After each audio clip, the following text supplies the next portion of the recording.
Muito bem, minha gente, muito bem. Tá faltando música pro padre aqui quando eu começo meu programa, que é Elvis Presley, Bruce Springsteen. Tudo bem, né? Mas tá tudo bem mesmo.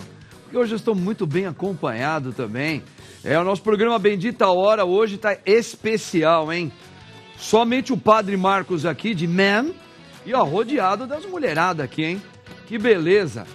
Mas olha, antes de mais nada, antes do padre apresentar essas moças aqui, super profissionais, antes da gente falar de notícias, vem junto com o padre Marcos, em nome do Pai, do Filho e do Espírito Santo.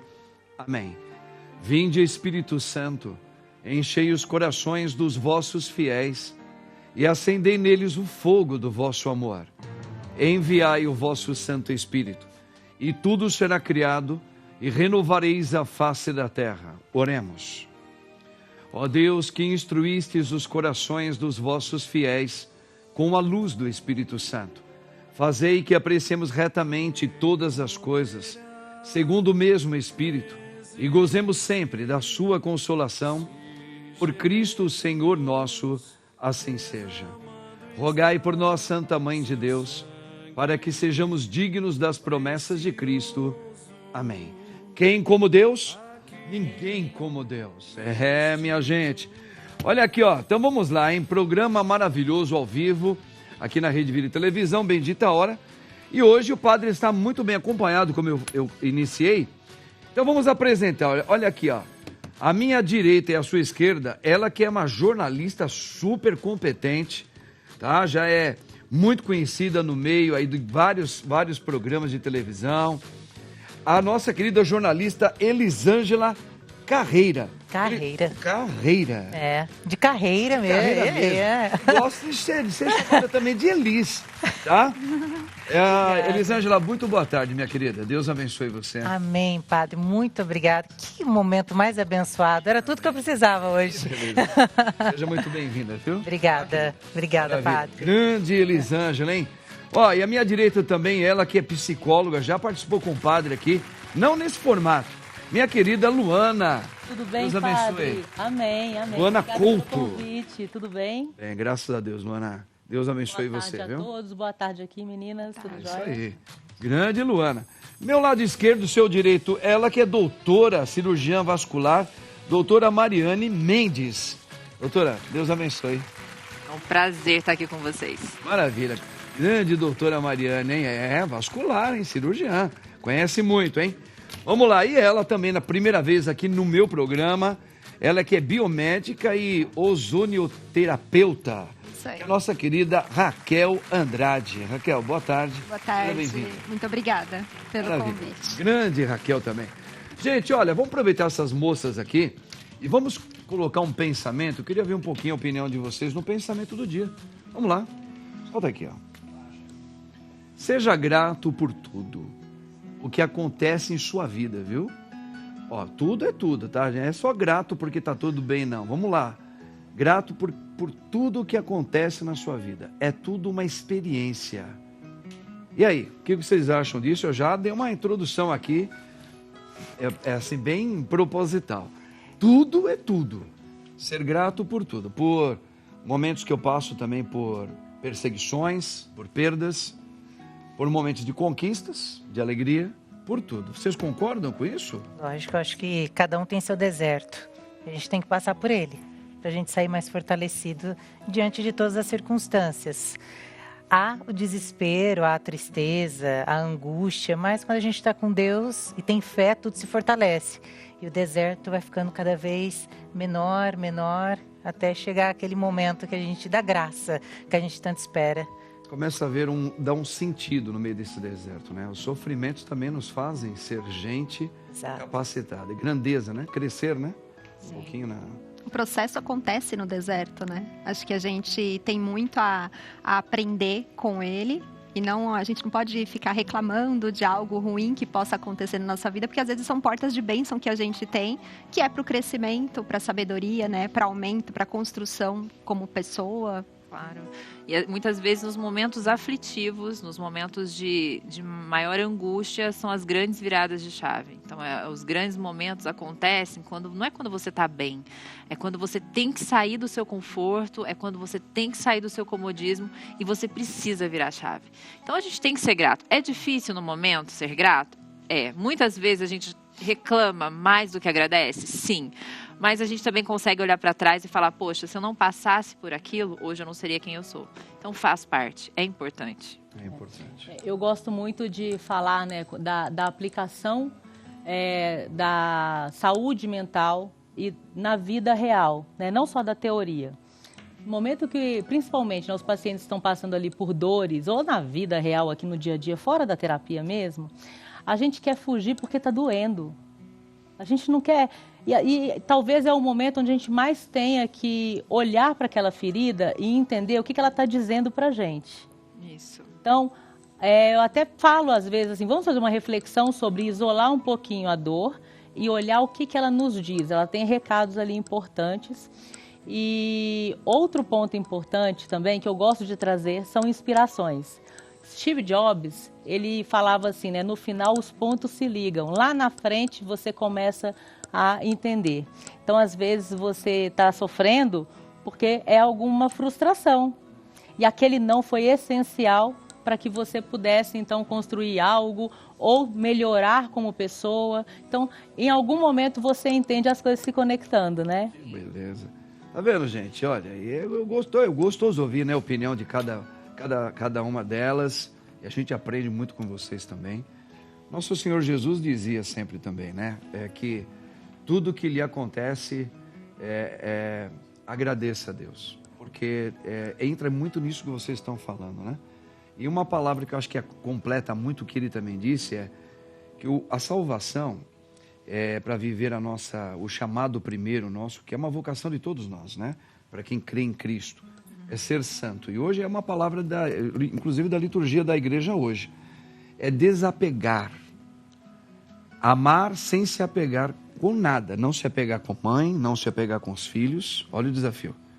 Não se apegar com você, porque a gente às vezes gosta demais do nosso corpo, gosta demais do nosso nariz, da nossa boca, a gente gosta demais dos nossos cachorrinhos, gatinhos, casa, mas Jesus nos desafia, né? Não vos apegueis com nada. Então isso tem a ver também com as perdas, e são permitidas, para a gente se amadurecer como alguém que não se deixa escravizar por nada. Então realmente é ser grato por tudo que nos acontece, porque pode ser realmente um amadurecimento como ser humano. É isso aí, gente. Tá vendo coisa bonita? Hoje é o Dia Internacional de Ação pela Saúde da Mulher. Um assunto para lá de importante, não é isso mesmo? Só que, infelizmente, nem todas as mulheres têm acesso à saúde, e a gente sabe disso. Então, a nossa enquete hoje é a seguinte: você que é mulher, faz exames preventivos anualmente, sim ou não? Tá certo? Olha aí, vocês mulheres, acho que vocês mulheres são mais caprichosas nessa parte aí do que nós homens. Sim, a mulher é bem mais cuidadosa. O homem foge de médicos. O homem normalmente vai até na terapia, né? A grande Ele maioria. vai na dor, quando está doendo demais. Mas no sofrimento. Quando está no limite. É verdade. Isso mesmo. Eu mesmo levei uma queda sábado aí, caí mesmo, bati assim um bumbum no chão, e não cóccix, mas próximo, e doeu muito. E eu falei, agora deu uma melhorada, não vou no médico não. Tá errado, né? Tá errado. Certo era dar uma passada lá pra ver como é que tá, se não deu uma estilingada, né, Barba? Alguma coisa aí diferente, né? Realmente, então, vocês mulheres, a gente sabe que as mulheres precisam, nem todas têm acesso à possibilidade de fazer exames, etc., um check-up, mas você vai todos os dias, todos os anos fazer um check-up? Sim ou não? Vai lá, o padre quer saber, tá bom? O padre quer saber. Meninas, vamos lá, daqui a pouco nós vamos ver a enquete, de como é que vai ficar, se as mulheres fazem anualmente, mas uma primeira notícia, queria ver a opinião das meninas aqui. Dá uma olhada, ó. Varizes na adolescência. Médica alerta sobre origens do problema. Varizes na adolescência podem surgir por fatores genéticos e hormonais. Em qualquer caso, exige cuidado e atenção. É mais comum a gente falar e saber que tem problemas de varizes, mas no adulto, né? Sim, Mais no adulto. Normalmente as mulheres têm muito, né? muito mais, questão Do que hormonal. os homens, né? Sim, as varizes e a doença venosa crônica, ela está muito associada ao fator genético. Então, tem um grande peso, em torno de 80%. Se surge na adolescência, isso vai pesar muito mais. Então, provavelmente, essa menina ou este menino, mas normalmente mais mulheres, tem um fator genético aí gritando. Além disso, o que pode levar ao aparecimento tão precoce de varizes na adolescência seriam os maus hábitos. Então, assim, o ganho de peso, o sedentarismo, não fazer nenhuma atividade física. Hoje a gente sabe que a atividade física é fundamental para quem tem doença venosa. Quanto mais massa magra você tem, os nossos músculos vão funcionar como se fosse a meia elástica. Por mais que você tenha a doença venosa, que a sua veia esteja doente, ele vai obrigar que essa veia fique retilínea e facilite o sangue sair dos pés e ir para o coração. Então, isso ajuda muito.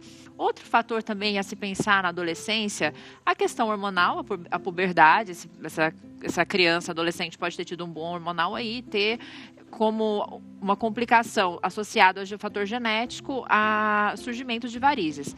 Além disso, a gente pode ir para o outro lado, aquele adolescente que faz atividade física e teve algum trauma. O trauma que ele teve naquele lugar, ele, por exemplo, na perna, ele pode desenvolver ali uma varize. Então, tem que ser... No caso, a atividade física muito intensa, um adolescente faz e, de repente... Não seria assim. No caso, não. Não é atividade física intensa. E sim, por exemplo, às vezes ele está jogando um futebol. O menino está jogando futebol. Teve um trauma, se lesionou, teve alguma contusão, que pode surgir ali uma varize. Tá? Mas a varize normalmente, ainda mais no adolescente, né? Ela pode dar indícios de dor, ardência já nessa idade?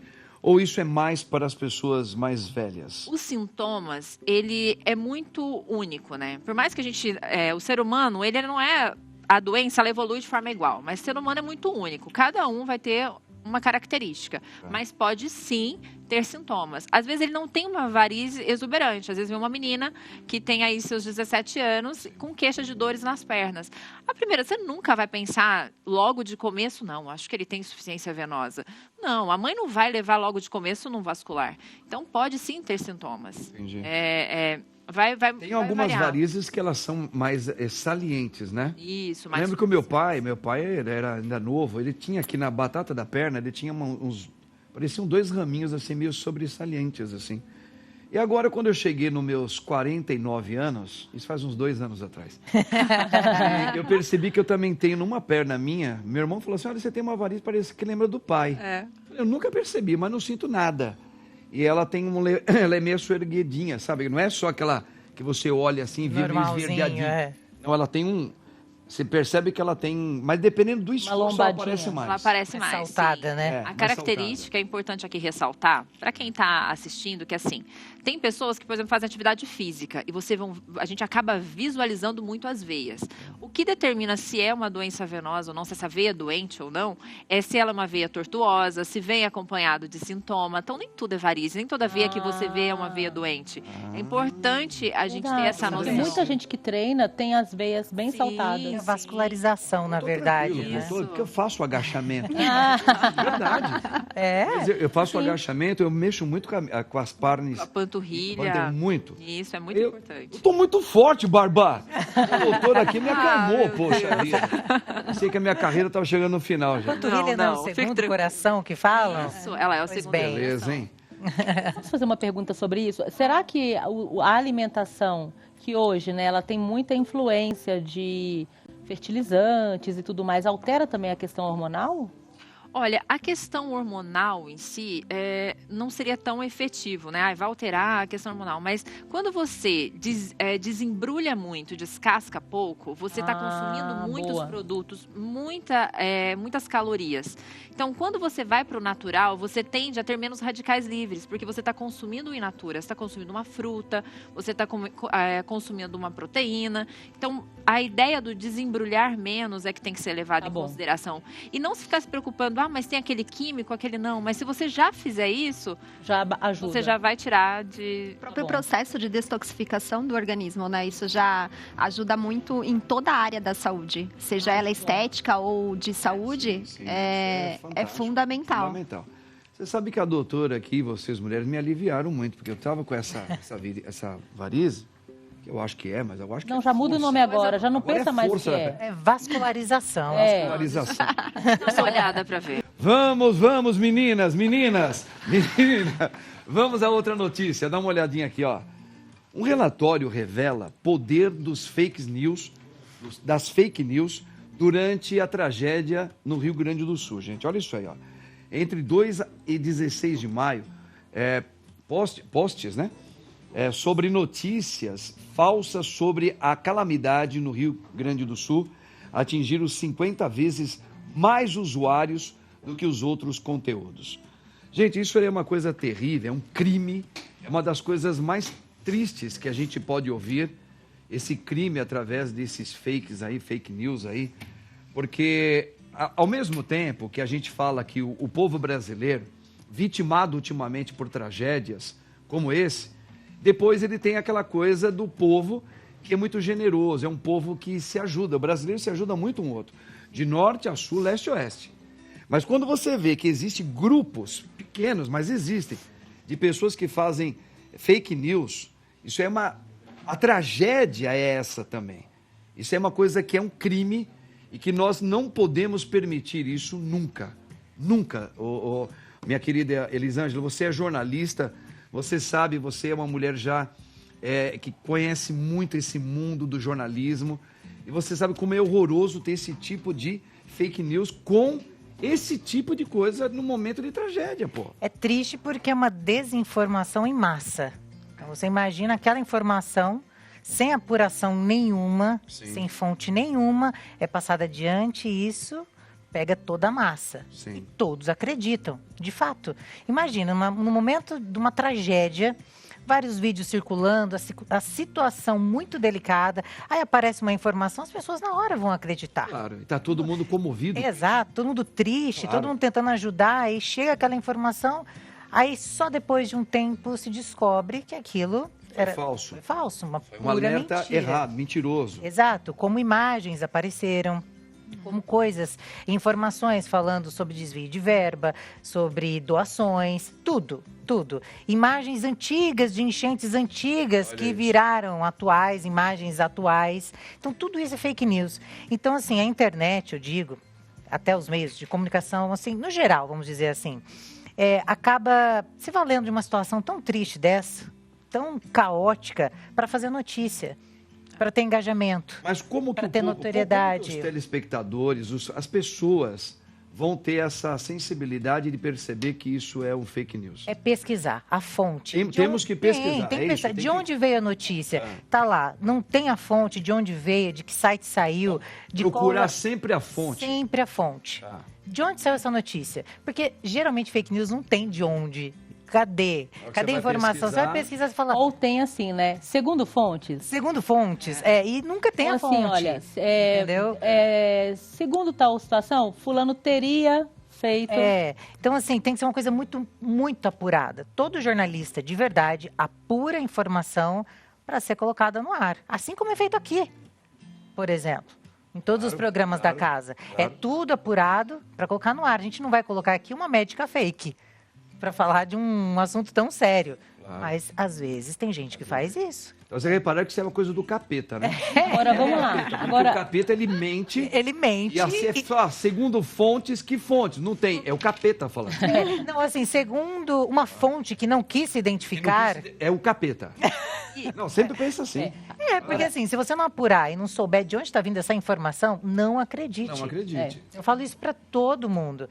Chega uma informação para mim, eu falo, a primeira coisa que chegou, falaram esses dias, um ator X morreu.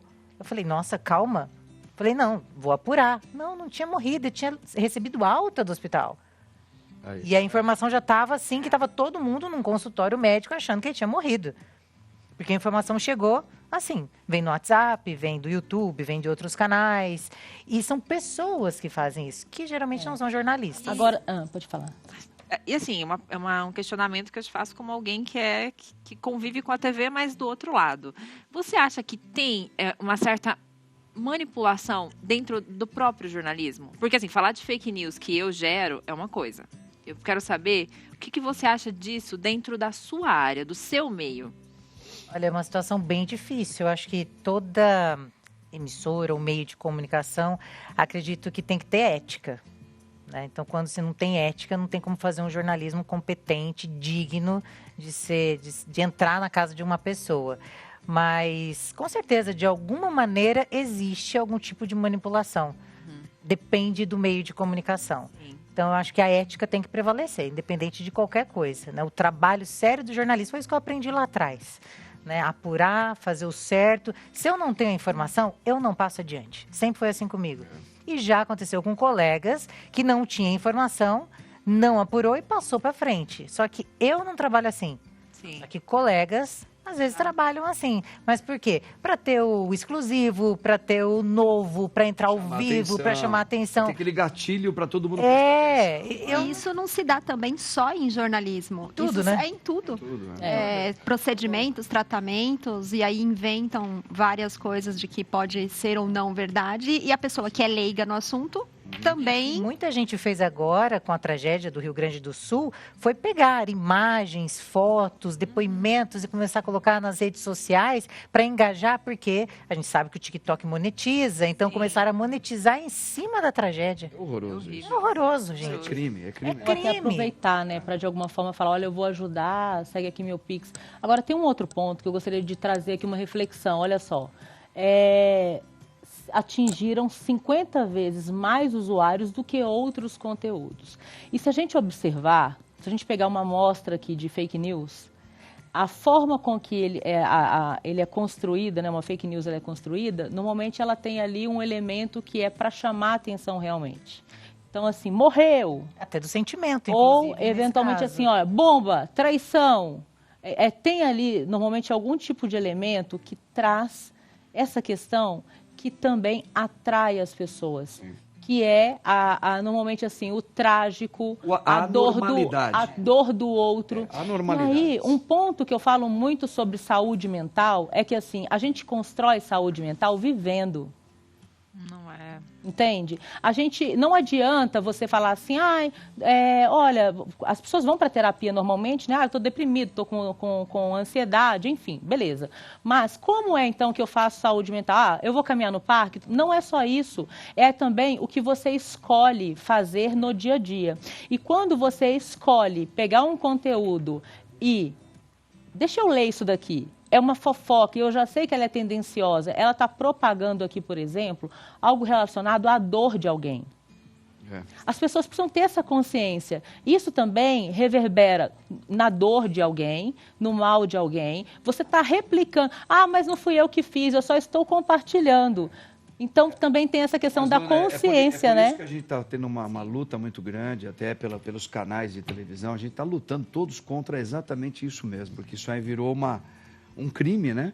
Porque hoje é conscientizar o povo realmente de que essa coisa de chamar atenção pelo terror, a gente sabe que hoje, se você fizer uma oração bonitinha, não chama tanta atenção. Não. Mas se você pular de ponta cabeça, bater a cabeça na parede e falar, agora eu vou rezar com a cabeça doendo... Ridículo chama atenção. Esse é o que nós estamos lutando hoje em dia.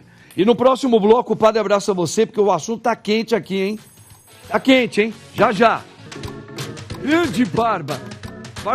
Barba me ama, ele me ama. Gente, olha, vamos agora uma outra notícia, tá quente o negócio aqui, hein? Dá uma olhada aí, ó. Mitomania infantil. O que acontece com a criança que mente compulsivamente? O pequeno com um transtorno se vê forçado a contar mentiras. Seja para se defender ou para manter fantasias sobre si e o mundo. Olha, mitomania infantil. O que acontece com as crianças que estão mentindo muito, hein? E aí?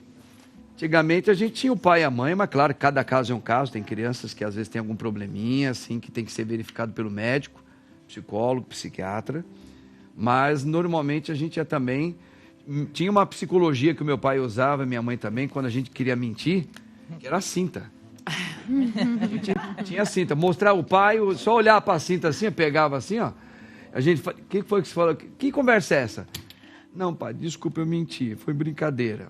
Então você não deve falar as mentiras. Eu queria culpar o meu irmão das coisas que eu fazia de errado, tá certo? Ou que eu escondia. Quem foi que escondeu? Aí o pai falava, quem foi que escondeu? Que eu vou dar uma surra em cada um aqui. Eu falei, fui eu, pai. Então nós tínhamos uma psicologia em família, de verdade, vocês podem não concordar, tá tudo certo. Tá tudo certo, viu, gente? Vocês podem não concordar com nada. Mas que serviu para uma geração se colocar num lugar de não mentir, de não usar falcatrua com o irmão. E aí, se eu não uso com o meu irmão, eu não vou usar com o colega. E aquela bendita cinta do meu pai ajudou. As psicólogas, viu, Luana, podem não concordar, mas que foi uma psicologia acertada na época, mas é porque a gente, graças a Deus, nunca foi diagnosticado com algum probleminha psicológico. Agora, pode ser que crianças são forçadas a mentir por algum outro motivo mais grave. Aí é outra conversa. Vamos Chinelo lá. E tamanco também serve, né? Gente? Bom, eu vou falar primeiro dessa questão aí, padre.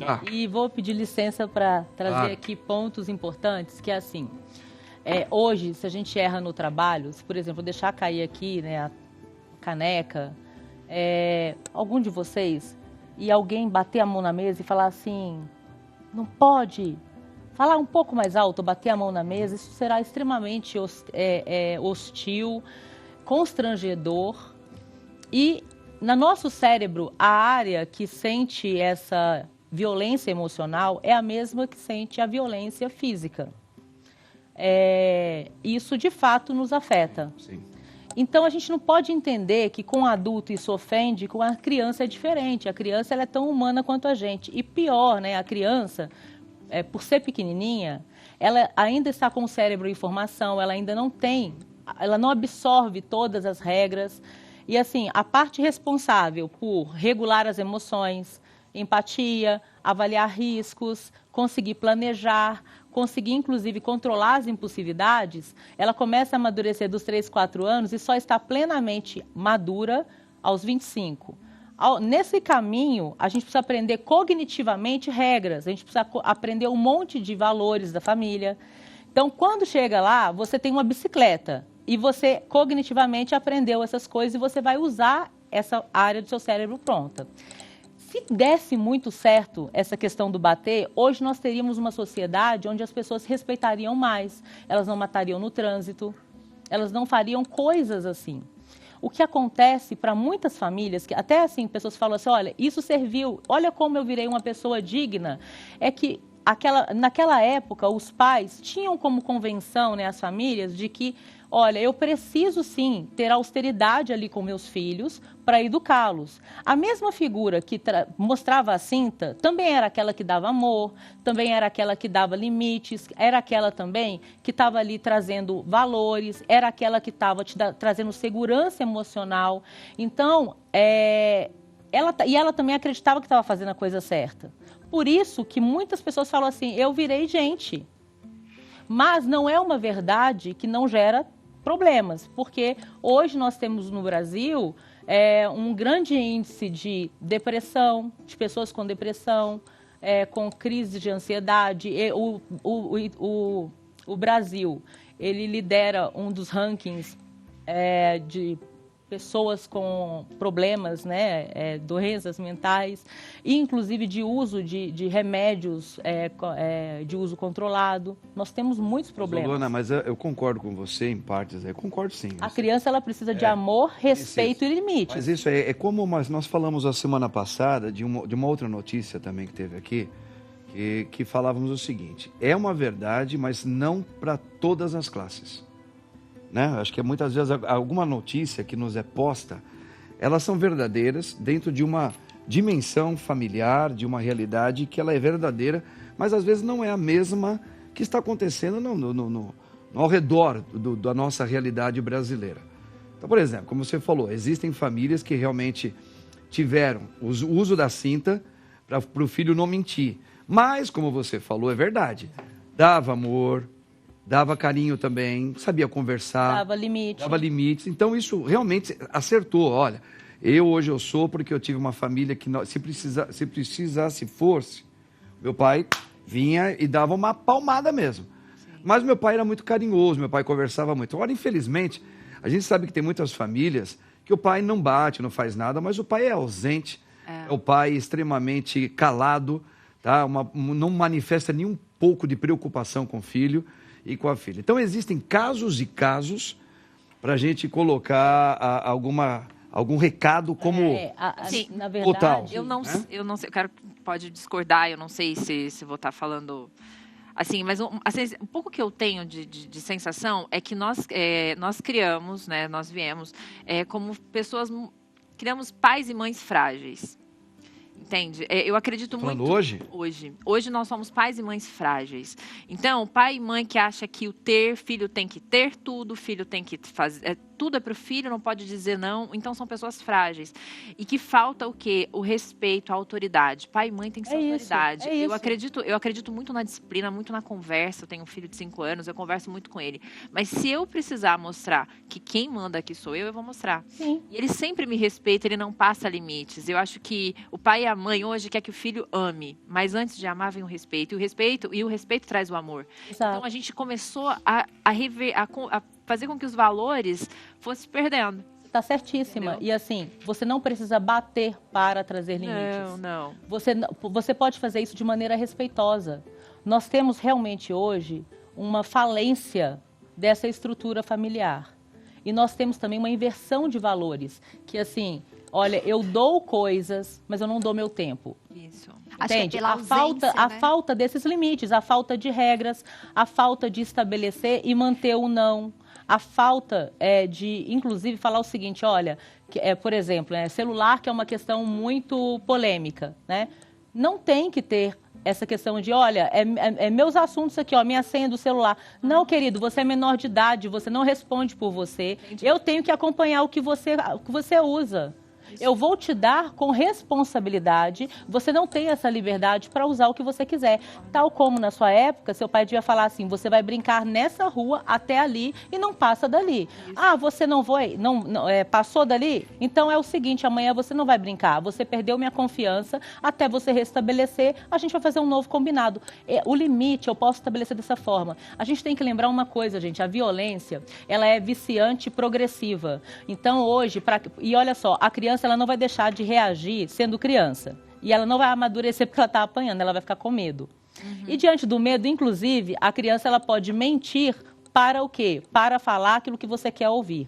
A mitomania, ela não tem nada a ver, inclusive a gente tem que tomar cuidado para não trazer diagnósticos para crianças, porque a personalidade, ela se forma na maioridade. Então, é um ponto muito importante até para os pais, que quando você ouvir qualquer diagnóstico, o diagnóstico ele é escrito a lápis para uma criança. Você pode presenciar sinais, você pode ter ali traços, você pode tratar, e é importante, mas cuidado com os carimbos, porque tem muita escola, por exemplo, aquele menino ali é o TDAH, aquele ali é o não sei o quê, e aí estigmatiza a criança e, inclusive, entra numa questão de capacitismo. A criança, quando ela traz a questão da mentira, muitas vezes tem a ver com o mundo da fantasia e muitas vezes tem a ver com eu preciso dizer aquilo que alguém quer ouvir porque eu tenho que atender alguma determinada expectativa. A mitomania, ela se transforma realmente num problema, inclusive na fase adulta, quando a pessoa acaba ficando com uma personalidade, com uma autoestima extremamente fragilizada e a pessoa ela mente, não é nem para tirar vantagem, ela mente para ser aceita. Então, se você virar e falar assim, ai, foi você que colocou isso daqui? Ai, foi, desculpa, não foi ela. Bom, isso aqui é seu? É. Então, a mitomania, ela acaba se transformando numa prática até inconsciente para pessoas extremamente fragilizadas. Nós já vimos, então, que é um assunto, né, que isso está muito inserido no nosso dia a dia, na nossa realidade, né? Porém, eu acho que só valeria exemplificar, porque, assim, a gente está aqui ouvindo e eu acho que é um aprendizado, é muito certo em boas partes aqui. Mas então eu não quero jamais rasgar a página da Bíblia em Eclesiástico que diz que quando for necessário, você pegar um chicotinho e dar uma no filho, porque é a palavra da verdade que nos coloca também. E eu aprendi que meu pai sempre soube bater quando foi necessário. Era isso que eu ia falar, senão ela vai achar que você foi espancado. Exatamente, porque a violência se torna quando se eu fui espancado pelo meu pai ou por alguém, pela minha mãe que me bateu. Não, meu pai, ele avisava, ele colocava, e quando eu desobedecia, ou meus irmãos, ele só olhava e falava assim, lembra que eu já te falei? vem aqui. Então ele pegava um lado da cinta, ele dava numa parte que, biologicamente, dentro da ciência, Não ele não machuca tanto. Não, ia ardia, mas a gente chorava mais por causa do olhar dele, sabe? Então ele vai, pá! E eu falei, opa, beleza. É mais pelo susto. Então foi assim, não era uma violência física, porque a Bíblia fala, se precisar for, pim! Meninas, ó, vamos lá. O padre gosta de dar umas pimentadas aqui, porque vocês são ótimas. Então vamos lá, hein? Vamos lá, ó. Ozonoterapia passa a valer como tratamento complementar para pacientes graves em Rondônia. Ô, Raquel, eu tenho o maior medo desse negócio aí, filha.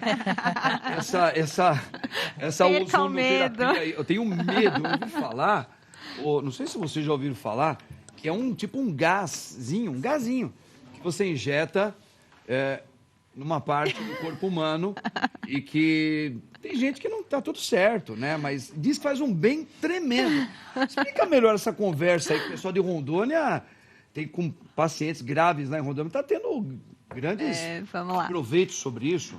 O ozônio, ele é uma terapia complementar. Ele é um gás, oxigênio, e aí, em contato com a máquina, ela quebra através de impulso elétrico e vai virar ali o O3, que é o ozônio. Ele age em todos os processos inflamatórios da doença. Aí todos vão falar, nossa, mas o ozônio é o milagre da vez, porque ele trata mais de 350 tipos de doença. Na realidade, é que ele trata a causa, que é o processo inflamatório. Então, utilizados em doenças, na estética a gente também utiliza para celulite, flacidez, estrias, emagrecimento. Tudo se dá pela dosagem que é aplicada e a microgramagem ali. Então, nós temos vias de aplicação. Quando nós estamos falando em pacientes que têm doenças graves ou que a gente está tratando crônico ou agudo, a gente utiliza a via sistêmica. O que é a via sistêmica? Seria a introdução do ozônio via retal. Mas é muito simples e as pessoas ficam com medo, receio, nossa, né? Vai colocar o ozônio no reto. Na realidade, é uma sonda uretral que é utilizado. Ela tem um furinho ali na ponta e a gente mede palma da mão, divide ao meio e vai introduzir só um pedacinho. E aí a gente, do outro lado, ela é compridinha, nós plugamos a seringa e faz com que faz a absorção via sistêmica. Esse jeito de aplicar? Sistemicamente, dependendo do tipo de tratamento que você está realizando, a gente vai usar via retal. Quando tratamos cabeça para cima, é usado auricular. Então, é um esteto que tem uns furinhos e nós plugamos também através do esteto a seringa e aí ele faz enxaqueca, dor de cabeça, dente, otite, processos inflamatórios de cabeça para cima. E quando a gente está com dor, processo inflamatório de coluna, artrite, artrose, nós aplicamos também via local, através de uma agulhinha de insulina e faz a aplicação de uma pequena quantidade em todo o redor daquele membro que está inflamado. Eu já ouvi falar que isso aí é maravilhoso. Quem faz essa aplicação, a rainha do Egito, que é a minha assessora, ela faz essas aplicações. E uma vez ela veio com essa conversa comigo e falou assim, meia volta, vamos ver, some daqui. Mas é porque a gente não entende direito. É porque não entende e tem receio. É maravilhoso. O ozônio, ele age na mitocôndria celular. O que é isso? São todas as nossas células precisam de energia para que você tenha o metabolismo basal em perfeito estado. Quando a gente cai, essa mitocôndria ela vai perdendo essa função, é onde começa a gerar dores e processos inflamatórios no organismo. O que ele faz? Ele age dentro dessa célula, aumentando em 40 vezes mais a mitocôndria a trabalhar com energia. Então, vai para academia, vai ter menos cansaço, vai estar mais disposto, menos fadiga, porque você está atuando na maquinaria celular, né? Tudo se dá no organismo por esse fato. Então, ele aumenta a oxigenação do tecido, porque eu estou trabalhando com 95% de oxigênio e 5% de ozônio. Então, eu dou subsídio para o organismo responder a todo e qualquer tipo de tratamento. Novo? Ou não? Não, na realidade a ozonioterapia ela é utilizada há milhares de anos, desde antes da Segunda Guerra Mundial, ela já é utilizada. Foi muito utilizado em guerra quando os soldados perdiam membros, né? Ou não tinha como você fazer aqueles processos inflamatórios, bactérias e tudo mais. Então era utilizada a ozonioterapia nestes termos. Fora do Brasil, Rússia, Estados Unidos, Cuba, Itália, utiliza-se muito a ozonioterapia em processos de tratamentos de doença. E aqui no Brasil, está mais ou menos há uns 5, 6 anos. Recente para nós, né? Mas já com muitos artigos científicos, mais de 21 mil artigos científicos comprovando a eficácia. Tanto que foi liberado em lei, agora é lei, de colocar até no SUS, por isso Rondônia está colocando para pacientes em tratamentos de doenças graves, porque ele é um coadjuvante de tratamento. Então, se você faz hoje um tratamento médico, não tem problema algum você realizar a ozonioterapia, porque ele não vai, você não vai tirar o tratamento médico para executar somente ozônio. Ele é complementar ao tratamento, assim como a acupuntura e todos os outros processos que você utiliza em terapia combinada. Ô, Bárbara, você quer usar ozonioterapia? Você usaria de boa? Usaria, padre. Você andou reclamando de umas conhecer. inflamações aí no ouvido. Eu uso, padre, eu não tenho medo dessas novidades. Não tem que ter De boa. medo. No ouvido pode ser uma outra via que você pode receber. Você falou que a parte auricular. Mas aí só pega essa parte? Auricular a gente trata tudo que for alguma patologia ou dores de cabeça para cima. Isso.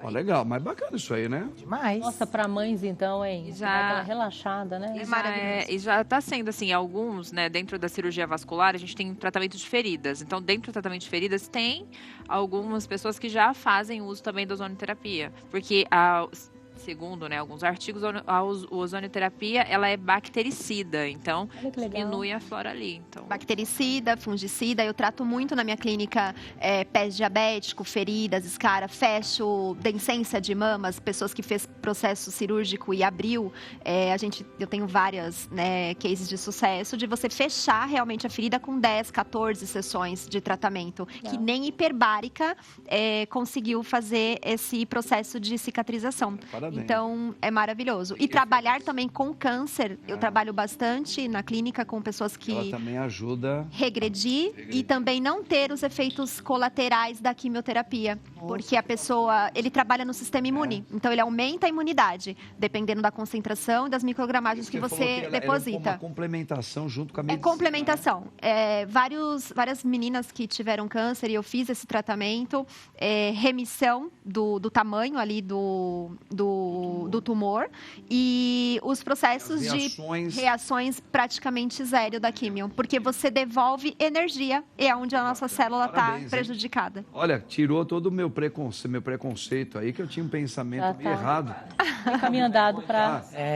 Formação é legal aí, parabéns, viu? Saúde. De uma fonte importante. Claro, tá vendo? Não é fake não, viu? Não é né? fake. Umas que coisas não. aí que eu fiquei super preocupado. Olha, acabou. Tá vendo? Olha. Aí, ó, Papa Francisco, vamos ver o que o nosso Papa classifica a desinformação como o primeiro pecado do jornalismo. Ao receber premiação jornalística no Vaticano, o Pontífice condenou quatro ações na profissão e disse que as manipulações são os erros que as mais o preocupam. A desinformação é o primeiro pecado, o primeiro erro, digamos assim, do jornalismo. A desinformação é um dos pecados do jornalismo, que são 4. A desinformação, quando o jornalista não informa ou desinforma. A calúnia, que às vezes é usada. A difamação, que é diferente da calúnia, mas destrói. E o quarto é o amor ao escândalo, disse o Papa. Olha, Elis, o Papa, nosso querido Papa, parece que ele está falando algo bem sensível em relação a isso. Você concorda como jornalista? Concordo. E até o que a doutora estava falando do amor ao escândalo. O povo tem um amor ao escândalo. Tem. A informação do escândalo. Infelizmente. E absorve tudo isso. Que vem junto com o quê? Com a desinformação. Porque nada é apurado. Então as pessoas usam disso para ter engajamento, para ter tudo aquilo que a gente já sabe, visualizações, ser visto. para que o outro ali, na hora que lê, que vê, fala, poxa, eu vou passar para o outro, que isso chega a tantas pessoas. E um vai passando para o outro. Isso é errado também. Sim. Se chegou até mim, vou olhar, vou apurar, falar, não, peraí, isso aqui eu não vou passar adiante. E ele tem toda a razão, o Papa sempre... Ele sempre tem toda a razão nessa questão. Inclusive, ele falou recentemente também sobre a inteligência artificial. E pode ser uma maravilha, como não? Mas tem que saber usar, gente. Assim como a informação. Se a gente não souber usar a informação que a gente tem nas mãos, a gente pode destruir uma família, a gente pode destruir uma carreira, a gente pode destruir o psicológico de alguém. E isso é fato. Uma família inteira, inclusive, né? E eu acho que vale a pena essa consciência para todos nós, né? E a gente sempre trazer isso à tona, que assim... Não somos ingênuos, né, gente? Todos nós temos que pensar assim. Quando eu pego uma informação e vou repassar, então deixa eu dar uma olhada. Se fosse comigo, eu repassaria, eu gostaria que alguém repassasse. Faça essa reflexão. Se fosse de um filho meu, de algum familiar, pensa dessa forma. Ainda que você pense assim, não, eu só estou repassando. Muita gente fala assim, eu só repassei, não foi eu que fiz. Então, a gente precisa agora desenvolver um pouco mais essa consciência, porque nós não somos tão ingênuos assim. Nós estamos sujando também as nossas mãos de sangue quando repassamos. Nós escolhemos, existe escolha nisso. Né? Ninguém está vindo no nosso celular e mandando. E as pessoas às vezes falam muito assim, porque o problema é a internet, né? Então, mas quem coloca a internet sou eu e quem está aqui usando sou eu. Então, eu preciso também começar a questionar um pouco mais sobre as escolhas que eu faço. E, inclusive, questionar sobre como é que eu instruo meus filhos, os meus netos, as crianças da família, né? Isso vale para tudo, inclusive difamação, a calúnia, a forma de se escrever um texto, de se posicionar aqui para falar, noticiar sobre alguém. Eu acho que ter essa ética, essa postura, já é do próprio jornalista. Uma vez perguntaram assim para nós, dentro da teologia, o que era o pecado. O pecado não é humano, o pecado ele desumaniza alguém, né? Perfeito. O pecado desumaniza. E o ser humano ele sempre foi muito atraído, desde o primeiro pecado, tudo aquilo que subverte, tudo aquilo que sai da normalidade. Então você reparou que isso já é uma coisa antiga. Então você traz hoje, nós estamos falando o tempo todo aqui, né? Qualquer notícia que desumaniza, que traz uma agressividade, que traz uma coisa anormal ao caminho humano, isso dá ibope, sabe? Por exemplo, falar mal de religião, falar mal de Deus, hoje tem gente que está vendendo best-seller de venda de livros, porque mete o pau em Deus. Verdade, não é? Não estou mentindo. Bíblia. Só vocês verem as pesquisas. Então, o pecado, tudo que desumaniza, tá, atrai, tá, é uma das investidas demoníacas.